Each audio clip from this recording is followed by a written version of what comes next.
Coming to you from the all-new Live House in Hollywood, California. Hey everybody, welcome to this week's episode of Pensado's Place. Our guest, my guy Mars, from one of the original members of 1500 or Nothing. But first we got some fun stuff for you, which are the next two winners in the Pensado's Place Auto Tunes giveaway. They are Alexis Norio and John Boxley. Congratulations. You're now the proud winners of Auto Tune EFX and are eligible for the grand prize. You know what that is? That's the Auto Tune Vocal Studio with the AVOX suite of plugins. An amazing tool that will enhance your skills. You will be a vocal badass. And now's your chance to win the grand prize, which we're going to announce next week. What do? You enter at the link below us. It says antarestech.com/Pensado. Go to that, put in your email, and sit back and wait to be notified. We announce, as I said, the grand prize winner next week, so don't hesitate, don't delay, get in there, get it done. We've got lots of stuff coming up in November and December, and to keep abreast, it's pretty simple. Sign up to our newsletter, hit like and subscribe, and click notify, and you know we appreciate you for doing that. And now, as we tape this show on Tuesday, we got some terrible news this morning that an absolute giant in audio has left us. The one, the only Ed Cherney passed away after a battle with cancer. We're all in a little shock as we process this. We just found it out a couple hours ago. Dave, what do you say to this? It's just so hard. It is hard. Ed was a gift to music, and he was a gift to humanity. He'll be missed. We love you, Rose. We'll let us know if we can help you in any way. Ed, great man.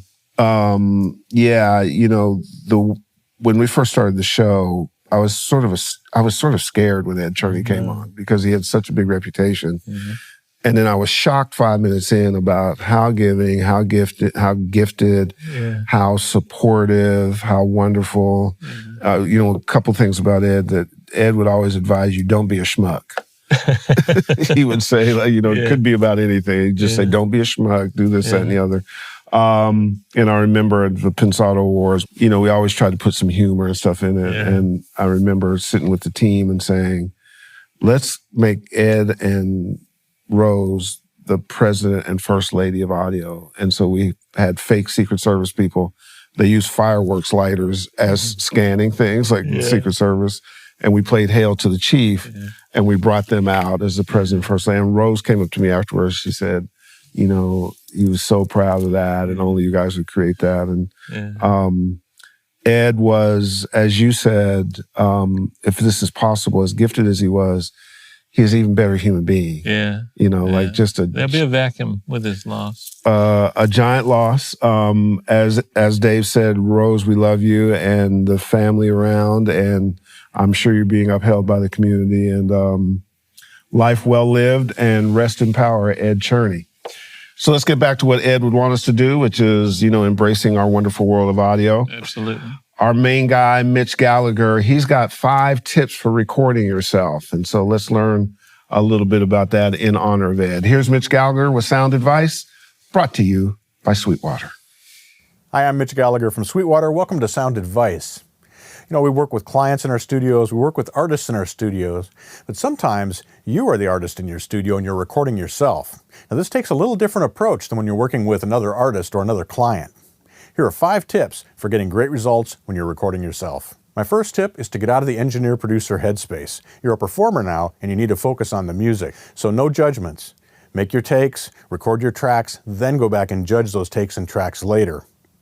Likewise, you want to be sure you have everything set up and ready to go before you start, so you're not thinking about levels, you're not thinking about the proper microphone, you're not thinking about cabling or setting things up in your DAW. Have all that out of the way so you can just sit down and focus on the music. My second tip is to treat yourself as the artist on the session. When you have an artist come into your studio or a client come into your studio, you set things up in a certain way so they'll be comfortable and they'll be able to be their most creative. Do the same for yourself. Put out a bottle of water, paper and pencil for making notes, a music stand, adjust the lighting, maybe light some candles, but also treat things like a session. A lot of times when we go in to record ourselves, we'll just sit down at our desk in front of the DAW as if we were engineering a session, and in fact, we're a musician in this case. So set things up so you're acoustically in a great space for making your recording. Get yourself a great headphone mix, not the mix you'd use if you were mixing down or editing, but something that'll help you perform your best. Use closed-back headphones so you don't have leakage. All these little things are going to help you get a great performance. My third tip for recording yourself is to leave some margin for error. When you're working with an artist, you may set your levels at a certain point to get a nice hot signal into your DAW. But when you're tracking yourself, you don't want to be focusing on the meters, you want to be focusing on the music. So allow a few extra dB of headroom, and that way you can perform comfortably without staring at the meters during your take. Fourth, take remote control over your DAW. When you're playing an instrument, guitar, bass, drums, keyboards, whatever it might be, you don't want to have to take your hands too far off that instrument to operate your DAW with a keyboard and key commands. Better to use a remote.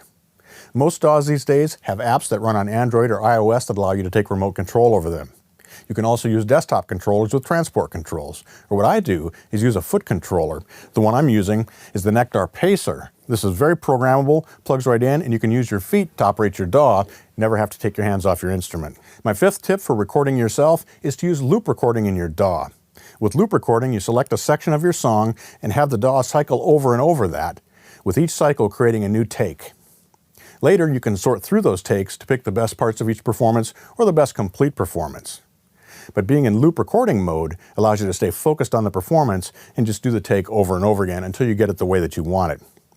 Now, as part of that, be sure you're setting up plenty of pre-roll and post-roll so you don't have to jump too quickly into each take. I hope you find these 5 tips useful for getting a great performance when you're recording yourself.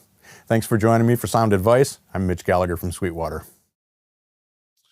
He's an original member of 1500 or Nothing. The artists that he's produced run far and wide. Drake, Jay-Z, Ty Dolla $ign, Mary J. Blige, T.I., so many. And he is a phenomenal entrepreneur. Please welcome to the desk, my guy, Ma. Thank you, my guy. What up, brother? What's up, buddy? Good. So there, you're like a hyphenate. Like you got lots of stuff going on. And it seems to me, you tell me if I'm right or not, that part of the spirit of the guys that you work with is kind of do it all. Like play to your strengths, but break the barriers. Is that true? Yeah, for sure. I mean, not just do it all, try to be the best at doing everything. You know what I mean? So, yeah. And you really accomplished it. I mean, we'll talk about the range of artists that you've done, but the level of musicianship that you go to, the kind of quality of songwriting that's done. You came out of a musical family and the church. Was that where the early imprinting came from? For sure. That's definitely my foundation. My dad is an artist, musician, producer. He had his own album, his own choir. I actually sampled one of his songs for a song that I did for T.I., but that's a whole nother thing. Oh, did you really? I was going to say, that's actually really cool. Yeah. He's a pastor now, but he's definitely musical. My mom sings as well. So I was literally like born in church, so I always was able to see great singing, harmony, and experience, like that real soulful inspiration, inspirational element. Yeah, there's Didn't you sneak into church and the tapes that your dad had made that weren't completely filled up, you recorded on the ends of those? Yeah. And blanks. I got in trouble for that too. And a church ass whipping is a serious ass whipping. Yeah, but I mean, back then, that was so cool. Back then it was like, it wasn't as many classes and it wasn't that much information, Absolutely. So you didn't know what like a music producer or, music production and all of that was. But at then I was just like practicing programming. I would have to run and record all the way at the back of the church, press record and run all the way to the pulpit, press play on the, on the little keyboard. Yeah, exactly. But see, I think in some ways that was a good thing in that you just did discovery. Like you didn't go someplace to compare yourself against something. You couldn't pull up a YouTube video. You just had to sort of feel. It's like we were talking before the show. you and Rance used to ride around the Expedition and just adjust the equalizer. Right. And just to make something sound good, not realizing it wouldn't sound. But you were learning along the way, exactly, right? Exactly. Yeah. I'm, it's like the old days with cutting tape and analog and all that stuff. What is it about church that produces, like, what's the difference between like a gospel chord or a gospel feel and a regular chord?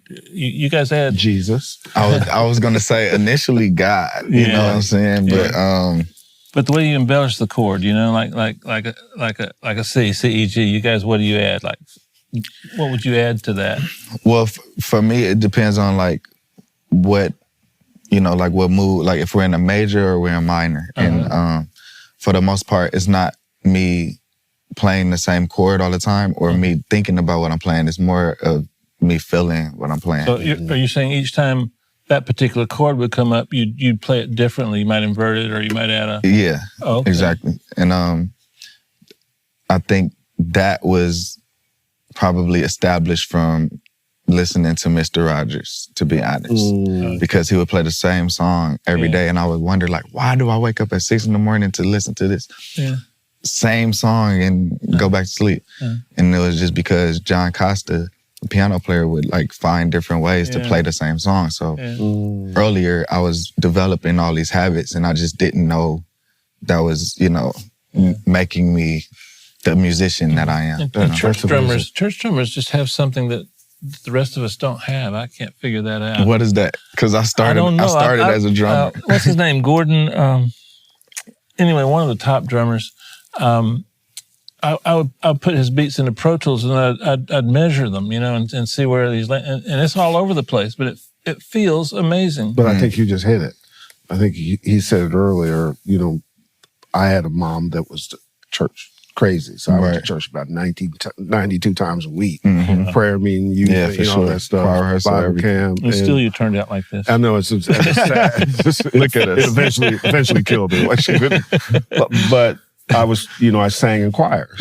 I had scholarships to go to college for singing. That's so cool. But the thing of it was you just learned feel. Right. And when you're singing, you're given a basic structure and then the freedom to go do what you need to do to make that good. And the other thing about church is that you're learning to perform live. That's true.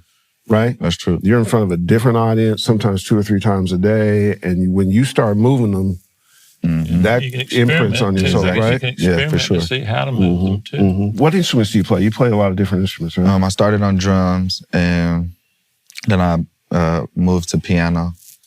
And after that, I started playing bass. And I'm not going to say I play the guitar, but I do have records that I play the guitar on. Got it. So do you, when you're producing, is live instrumentation anything that you like to go to a lot? Absolutely. You all are such musicians. Absolutely. I would say the last few years I've tried to stay away from it because I know how much, I guess it's like a superpower for me. Right. So I try to find other ways to, do it. And I think we've kind of like mastered a formula of doing that for the last maybe 4 or 5 years. We've just been doing compositions and then chop it up and, sample ourselves. Nobody else does it. Like you guys and do make different, elements and then represent it.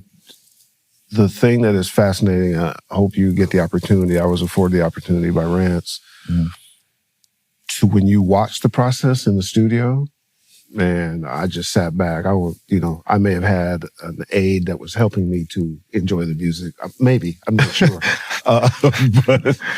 But the process of thinking about it, making it musical, then chopping it up, and then watching it morph into something that's commercial in ways, it's just amazing. And the people who would flow in and out to help that process, right?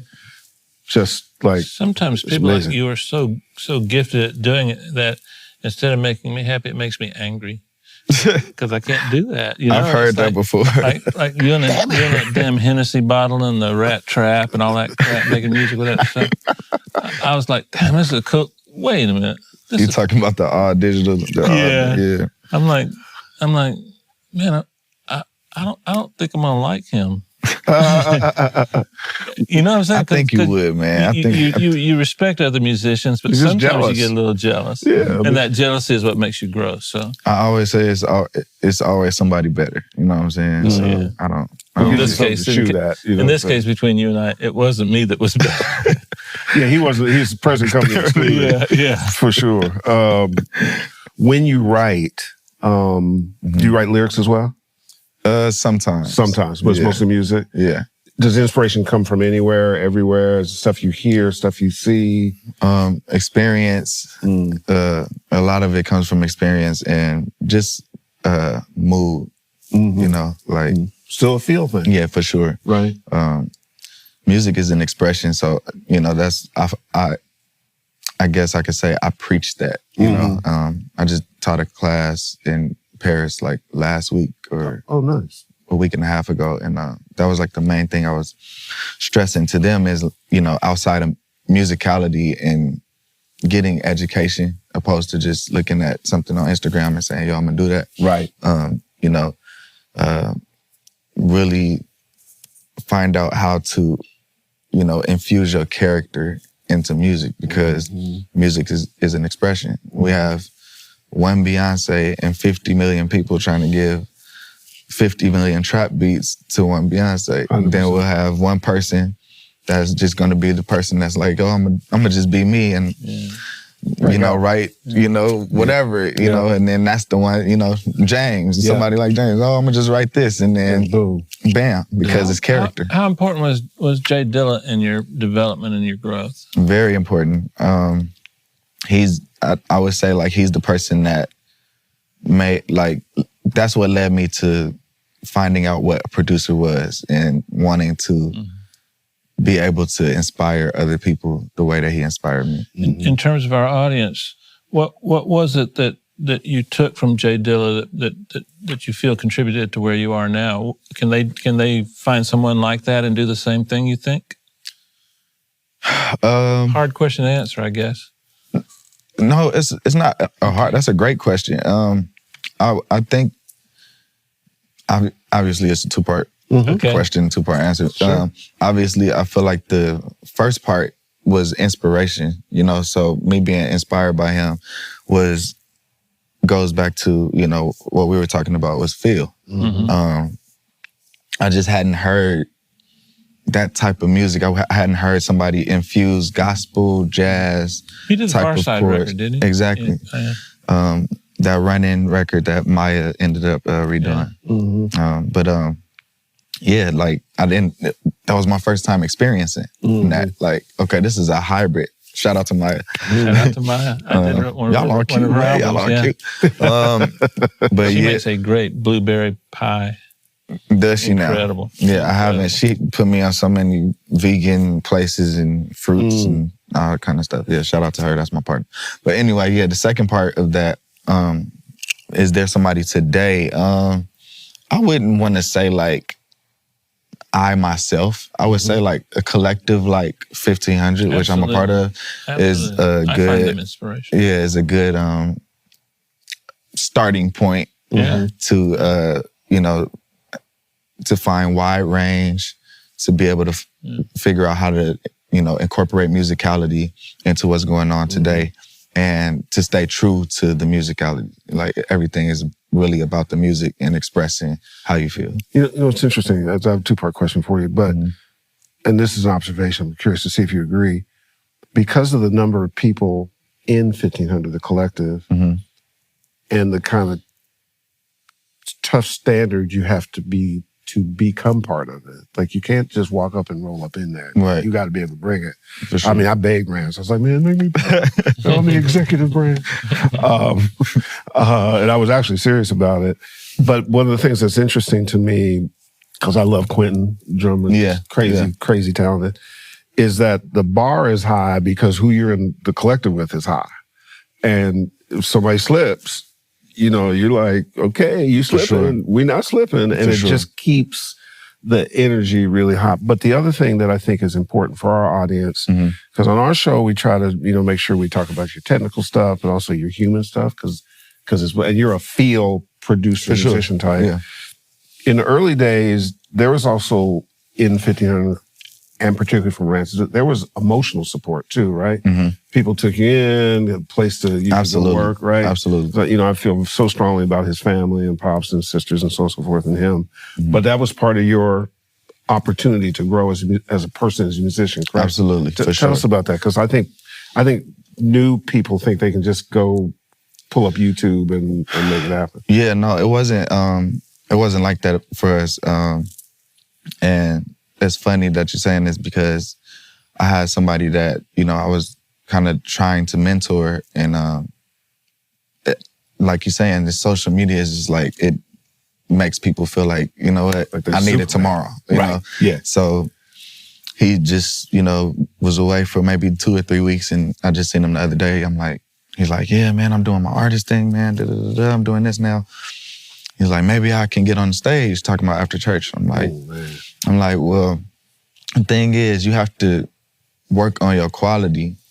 So when the opportunity presents itself, because it's about relationships. So you're absolutely right. But we spent so much time, I would be in Lancaster talking to Rance on the phone, playing chords, talking to my friend Jonathan, who was one of the original members of 1500 that would play keys. Talking to him on the phone just for hours playing chords. Just, that's something that people don't even do. Like, you know, like people will look at the YouTube thing and like, oh, okay, that's all right. I know how to do that. Like, and I'm a producer now. But we would spend like, this is from high school till I graduated. So from 15 to 17 is 2 years of conversation, driving to Lancaster, going to LA. Wow. So we're building a relationship with each other and establishing a musical bond. So by the time, we have the opportunity to perform for Bobby Valentino and charge a $1,500, or you're not going to get nothing, and establish our name, then we're ready now, because the quality is there. So, we spent so much time working, and, we were fortunate enough to have relationships with our big brother, Terrace Martin, relationships with, that established relationships with Battle Cat, established relationship with Snoop. So, Warren from there, it's just, of course. Warren Campbell, I've known since I was born. My dad actually put Warren Campbell on, like, shows in my grandfather's church. Wow. So Warren Campbell grew up, like, around my dad. So once I got of age, Warren Campbell's like, yo, I'm going to take you in.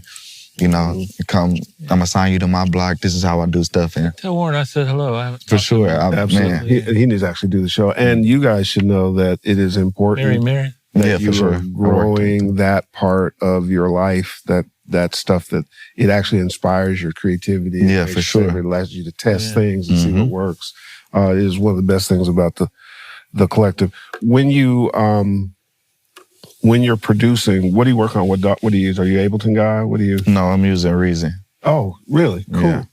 I'm using Reason. I think it might be pulled up right there too. Yeah, Nice pictures. Is there a reason you're using Reason? Yes, I'm using. Is there a reason I'm using Reason? Yes, there is a reason. And what would that reason be? I've tried. You know what? I'm not gonna say that. It's the best DAW. It's the best DAW for me. For you. Yeah. Right. I feel like magic happens in each DAW, and however the magician does the magic. Some of them are more creative with a particular individual than others. Yeah, this DAW is just more. It's more freedom, and I don't have to do as much work as far as like equalizing and compressors and stuff. Your idea. The sound is exactly however the sound sounds. So. Makes sense. I think that is, you just epitomized how you should think about tools. A tool has to work for you. You can't work for the tool. Exactly. Is that right? Right. For sure. For sure. Because at the end of the day, clearly your success, I mean, when you think about the range of artists, T.I., Drake, Chris Brown, Mary J. Blige, I mean, Ty Dolla $ign, it goes on and on and on and on and on. And I always associated you with T.I. for good reason, but they're coming to you because you know what you're going to get, and they know what they're going to get, and you're able to get to it to your tool, so the tool supports your creative needs and makes you a living. Exactly. Make a living. For sure. Right?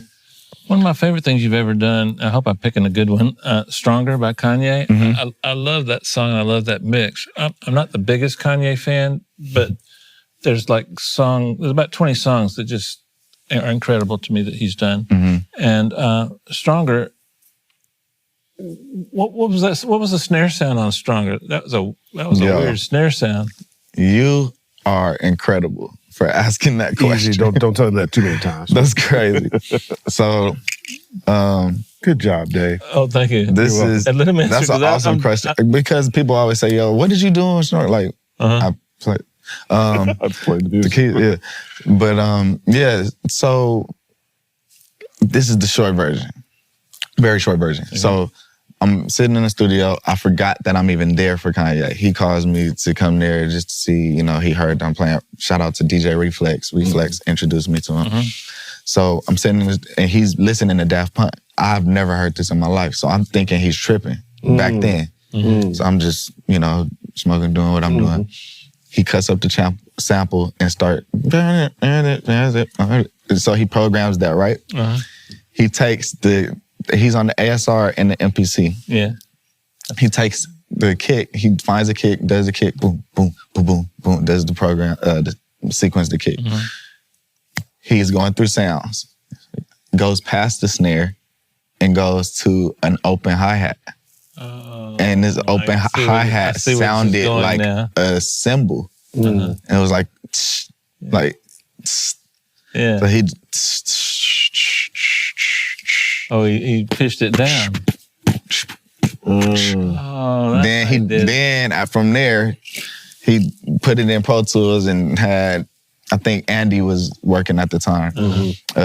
Andy do something like put something distortion and some other thing on it, and what a great story. It was crazy. Yeah, wow. But I never really told that story that way. Yeah. And probably would never ask the question, right? Exactly. Yeah, good for you. And just as a side, show me what you got. I like that production of yours too. Yeah. Do you have shout out Jess? Do you have a team, like when you get done with a record, do you have somebody who mixes your music, or do you have the people you go to finish out, or do you do it yourself, or both? Got you. Or sometimes the artist is taking it and they're mixing it.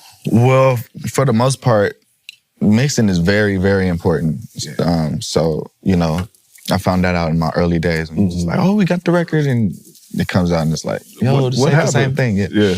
So, for the most part, to answer your question, we have people that we go to, that are actually in-house, that's like in the studio while we're making the beats, in the studio that's great. That's around us so they can have our ears. So it's easy for us to, okay, you give me your interpretation of what you feel like I hear. And then from there we can, That's so cool.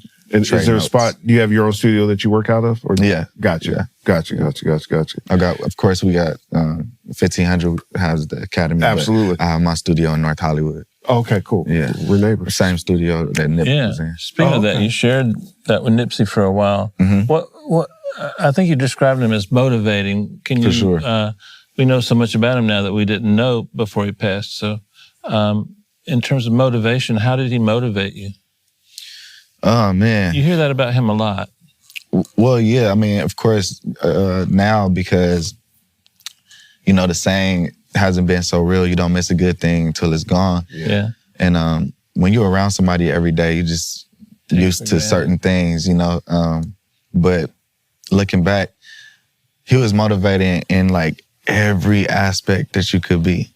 From, who don't want to pull up in the Maybach with the, he got the branding himself. He got the all money in car mats, minks on the floor. Like, you know what I'm saying? His walk, he walking in, his presence, and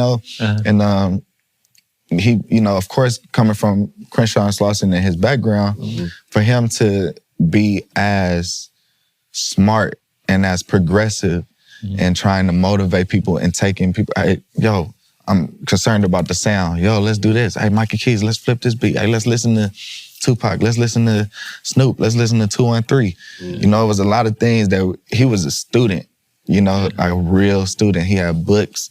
He would tell us to come, learn stuff, and we just walking down, you would just walk down, try to give them a blunt, and Wow. you end up leaving with a whole different You read mentality. Like, Shakespeare what did I? or something. Yeah, Right. Sometimes, You know? for me, it was just, I started my career in Atlanta, and Atlanta wasn't Atlanta back then. It was, this wasn't any upper mobility. Like we'd do a song, and I'd look at Todd and I'd say, what do you want to do now? And he'd go, let's write another one.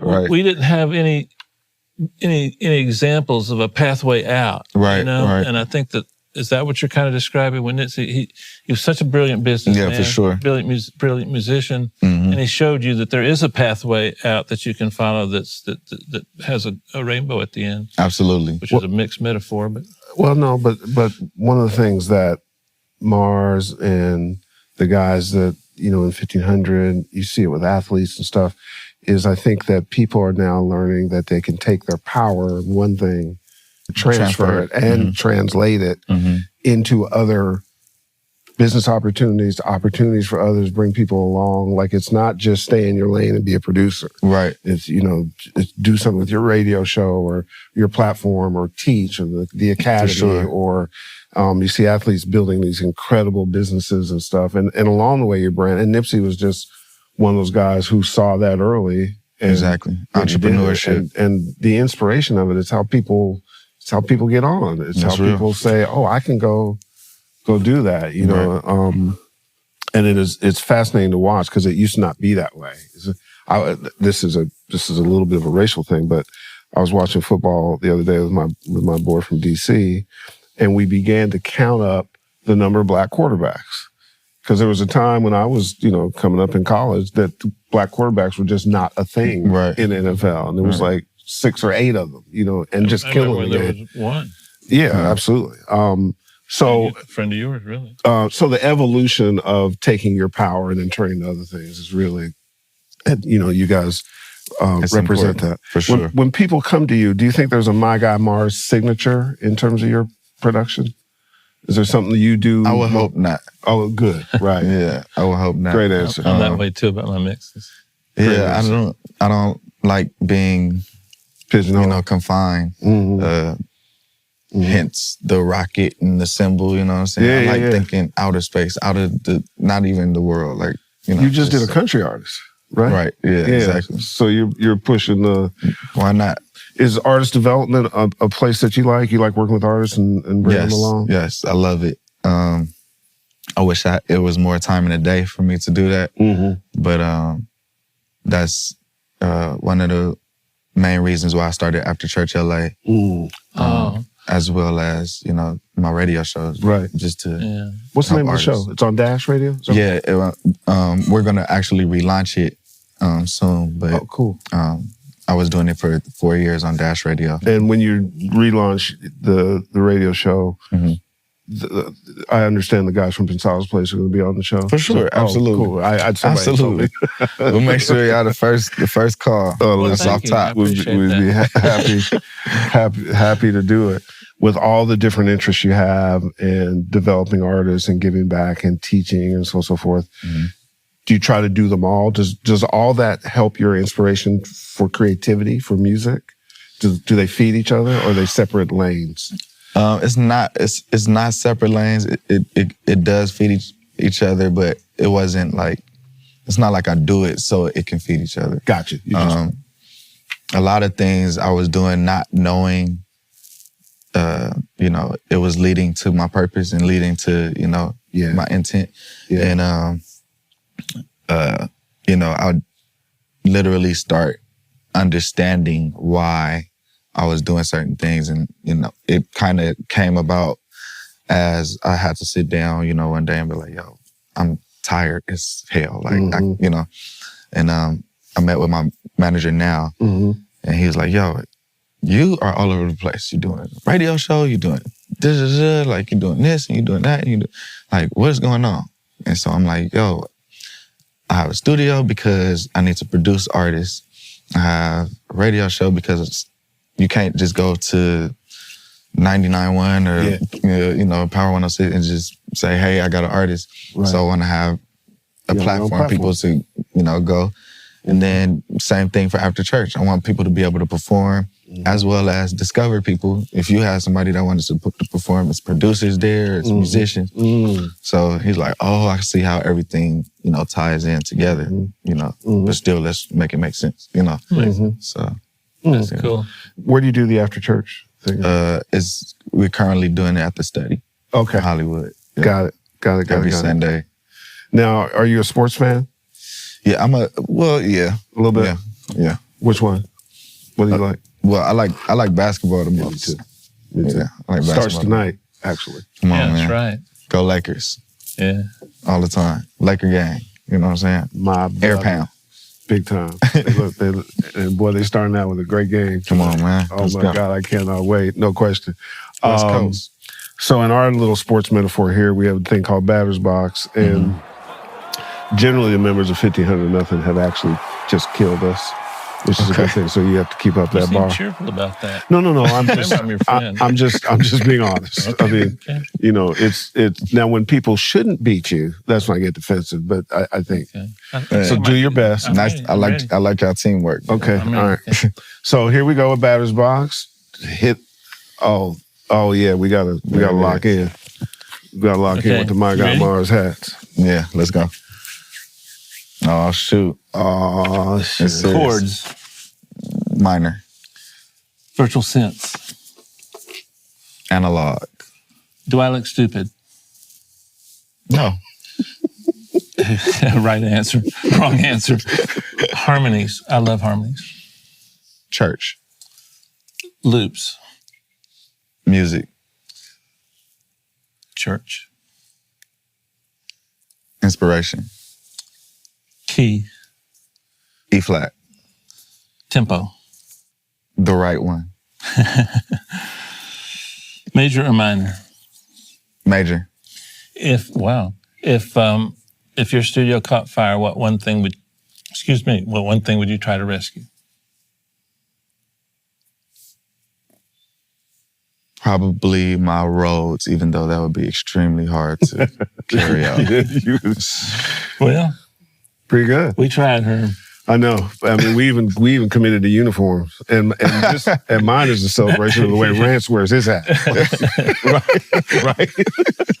So I definitely wear his hat I'm like pretty sure this that. could be the last exactly. episode of Pensado's Place we do. No, man, and we by need the way, this. it's the My God Mars logo, Yes, and sir. we got gifts, and it's very cool. So, Appreciate y'all, man. oh no, this is the when you go speak to people or teach class, what advice would you give the upcoming producer or engineer? What should they be thinking about from your perspective? I always talk about musicality and intent as well as character.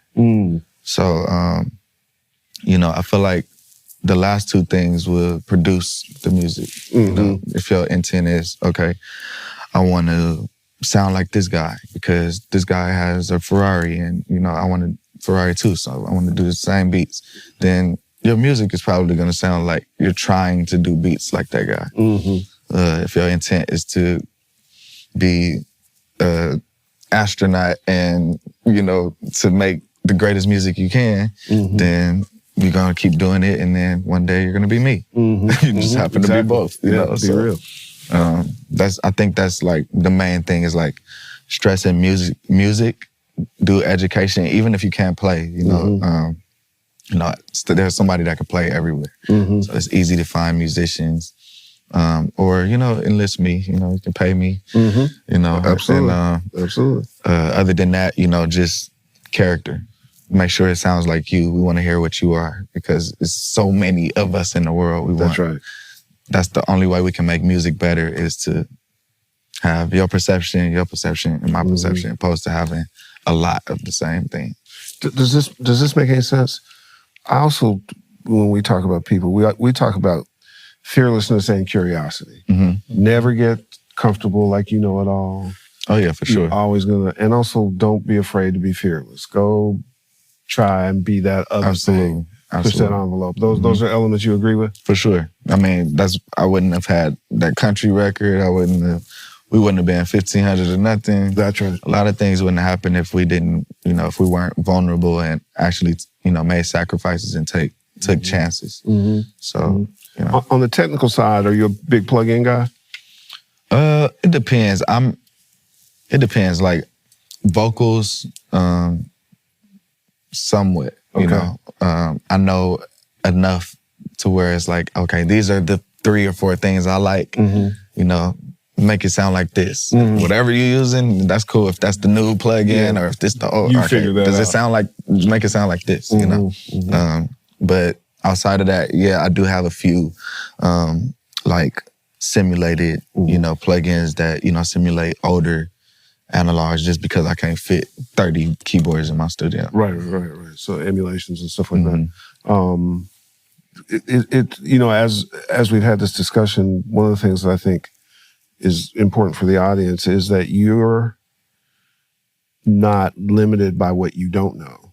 You're strengthened by what you do know. So if you figure out how to get me what I know is good, right, I'll recognize it's good and I'll make that. Yeah, for sure. I mean, I'm not opposed to learning. It's just that I like spending the majority of my time trying to figure out how to turn these 12 notes that have been created since the beginning of time into something new every single day. Also, you use the word research a lot. Yes. And describe that, how that's helped you. Man, if I didn't research who did my first beat, or the first beat that I fell in love with, or the first album I fell in love with, Erykah Badu, Q-Tip, all the artists I was listening to, I wouldn't have discovered these musicians that were a collective like 1500, which were the Roots. Jay Dilla had a collective called the Soul Aquarians or something like that. And James Poyser, all of these different musicians, I had to look that up. Nobody taught me about music production or bands and none of that. Are you still doing it a lot today? Oh, absolutely. It's funny, I just showed one of my friends that I produced with, Mike, of Mike and Keys. Shout out to Mike and Keys. They produced a lot of Nipsey, with Nipsey producers. And I was, listening to something on Tidal, and a song that we did came on, and the information stuff is on there. So, they had like the credits all screwed up and stuff, and we're in the same studio. I'm like, hey man, look what just came on. And I showed him the credits. He was like, that's wrong. Right. That hurts so bad when the credits are wrong. Yeah, but hey man, that's something that you. So can't you're win all the self-taught, for the most part. I like to say I'm anointed. God gave me a gift, and then my dad taught me one song and was like, I'm gonna see if you're gonna be lazy. I'm not gonna teach you everything. If you can learn this one song and transpose it in every key, then you can play pretty much anything. So, wow. But not E flat. Come on, man. E flat. Yeah, E flat is just a very comfortable. It's a boring. church key. It's a church key. You know what I'm saying? It's not that far from F sharp. Go to F sharp. Easy. That's But if you're in E flat minor, then you're in F sharp major. So F sharp major is the relative of E flat. But you didn't say minor.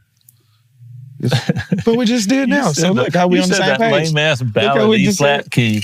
E flat minor. You're gonna hit an E flat when you go to E flat. You're gonna hit a minor 11. You know what I'm saying? 9, 11. You want those. But according to Spinal Tap, D flat, D minor is the most sad key of all.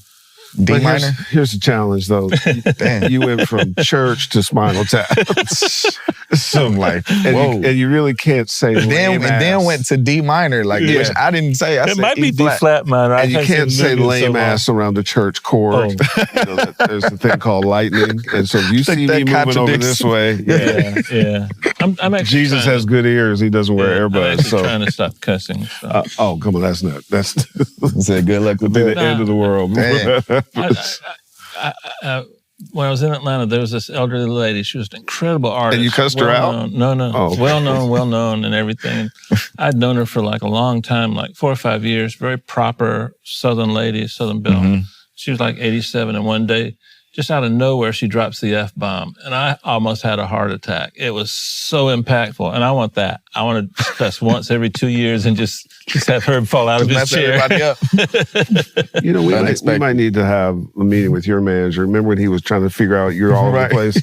He's we might need to have a meeting to see where Dave's going. I'll call you. We'll talk about it. I'm talking to his manager off camera. You see the logo. You hear the talent. My guy Mars. But more importantly, I think that the character component, along with the musical components, the always being inspired to reach someplace, those are lessons you can abide by, right? Absolutely.